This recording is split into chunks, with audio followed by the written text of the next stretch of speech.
I want to come to you today and talk to you in more of a more personal way. I've been giving messages, trying to give updates and things like that along the way. As a pastor at Oak Grove, I want to share with you a little bit about what's going on. Now, normally we would talk about these things on Sunday mornings or Sunday school classes or different methods of getting information out, but during this time it's a little more difficult. So I wanted to come today in an update. It's Mondays, which is an unusual time to do an update, but I want to kind of give you an idea of where we are, where we're going, what we're thinking about, kind of a little bit of the process that we're using.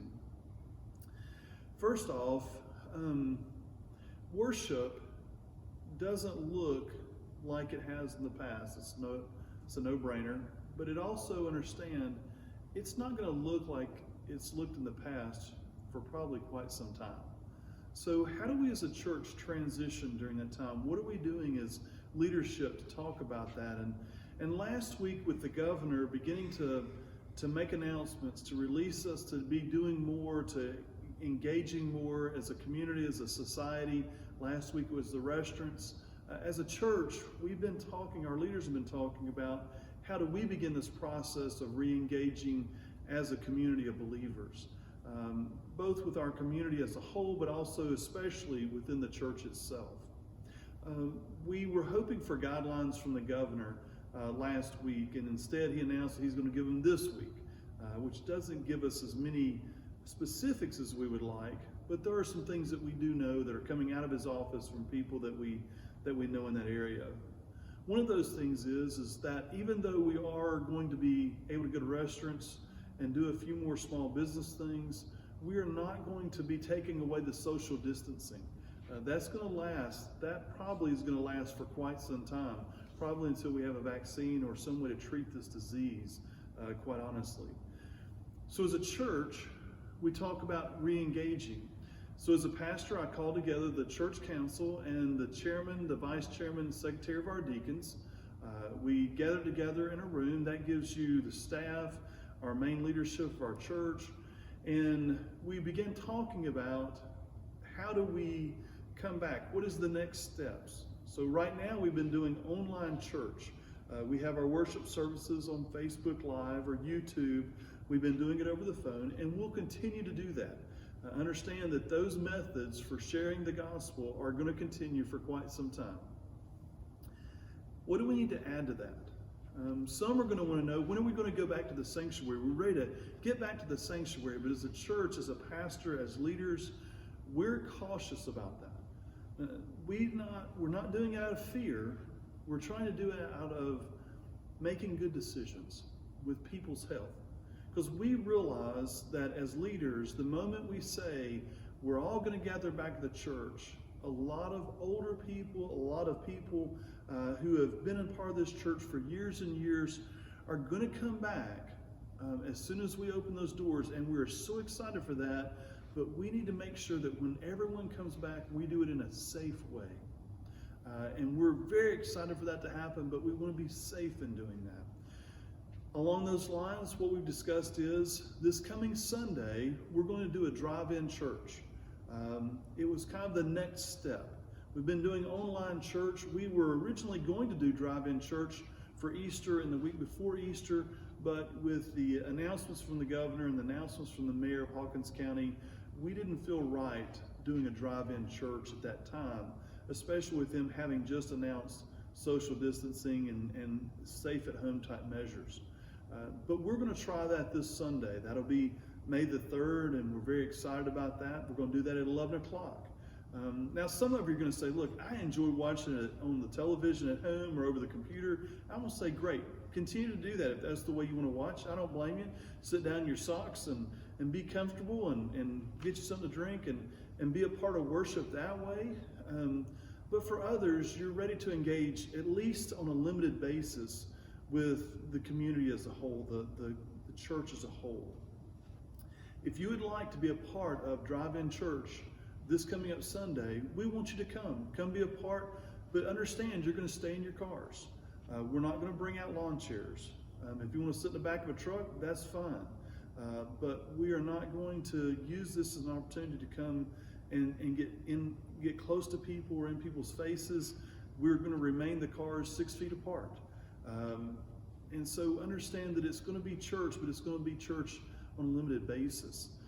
There'll be sound coming over cross speakers that will be out there, but we'll also have our services through an FM transmitter, so you'll be able to hear it on your car radio. We'll have a channel, we'll show you which channel that is, and you'll be able to hear everything from the stage across your car radio, in case you're like I am, may have a little bit of difficulty hearing. We're going to take the step, that's going to be our first step back towards coming together as community. At a later date, as they begin to allow us to meet in larger groups, we will take steps towards having community come back to Sanctuary. But that's going to be a little while. Right now, the community groups are still at 10, and at 50, it won't help our church very much because we have 350 people on a regular Sunday morning. That would mean 7 different services. But there will be a point where they open the doors to 100. And when they open the doors to 100, our leadership team is going to be talking about when can we come back to Sanctuary together. Even in doing that, it will look different. We may use every other pew. Families will sit together, but they'll be distanced more than 6 feet away from other families. You'll come into the church in an orderly manner. You'll leave in an orderly manner. There won't be the congregating together and the hugs and all those things that we enjoy. We are still going to be careful, just in case there's someone within the congregation that may have a respiratory problem or things like that that makes them susceptible if someone were to come in sick and not know it. When we talk about our small groups right now, some Sunday school classes are meeting over Zoom. If your Sunday school class is not, but you would like to, if you'll call the church office, Eric has been great about helping us with that. He knows quite a bit about Zoom. We can get your Sunday school class set up. We've got 2 classes right now that are doing that.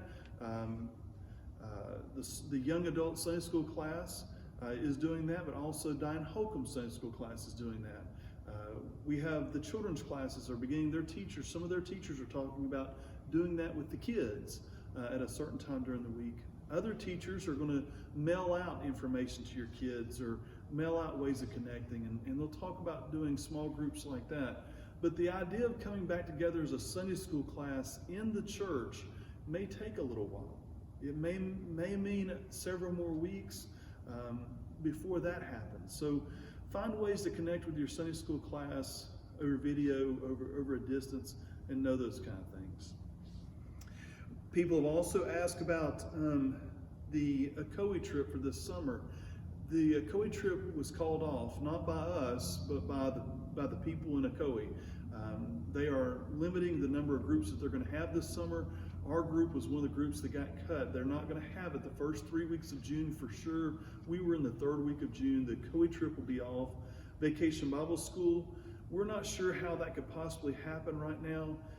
If it were possibly at the end of summer or in other methods this summer, it may even be that we wait until next summer to do Vacation Bible School again. We're just not sure. We'll be working with Elaine Hillman working through some of those issues. One of the questions gets asked is, what about youth? And Ramona's looking for ways to get the youth together as they expand the number that can get together.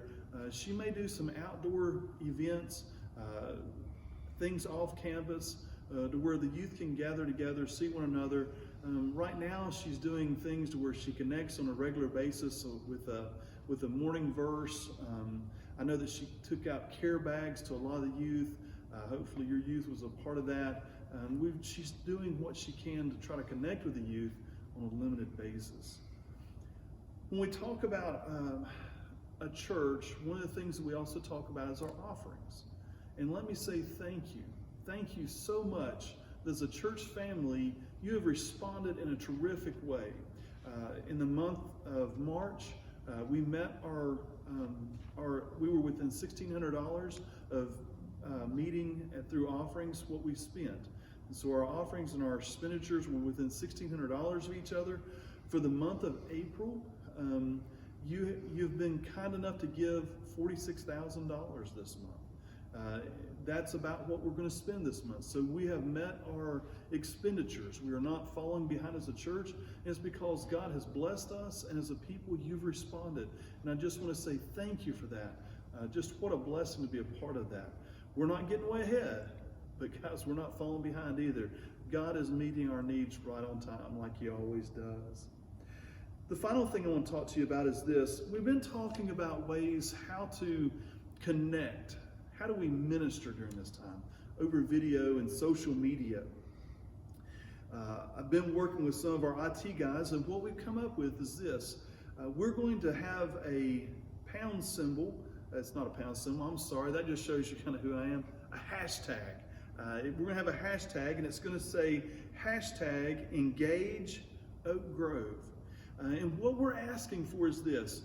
We would like for you, as the family of Oak Grove, to post on Facebook or social media video or pictures of how your family's living out life during these days of the pandemic. Tell us how, or show us how God is moving in your life during this time, or maybe what God's doing during this time, or maybe how He's helping you to reach your community at this time. Just a short video. We don't want an hour-long video, but if you had a 30-second to a minute video, would be perfect. Or maybe you have pictures of where some people are putting verses out in front of their houses. Maybe you want to take a picture of that. They're getting the kids sidewalk chalk, and the kids are doing verses or pictures. Maybe your kids are engaged in some other way. Whatever way it is that you'd like to share, at the end of that picture, at the end of that video, make sure you put down hashtag Engage Oak Grove, ENGAGE Oak Grove, and that will allow us to see what's going on, allow us to group it together, and allow other people to share as well. Now, we're also asking that you consider about giving a testimony, a short 1 minute to 3 minute testimony about what Christ has either done in your life in the past or is doing in your life today. What a powerful thing if you could share with others your testimony of how you got saved, or what God's doing, or maybe an event that took place. And again, we want to ask that at the end of that testimony, you put down the hashtag Engage Oak Grove. And we're going to share those as much as we can. We're so excited about what's going on. These are new days, and as you can see, it's new technology for me. It's probably new technology for some of you as well. But the key is that as a family, we're going to come through this together. Thank you for being the blessing you've been to me and my family and to this church. Thank you for the blessing you are being to our community, the stories that we've heard of how people in our church are making the difference in the lives of others. Thank you for what you're doing. May God bless.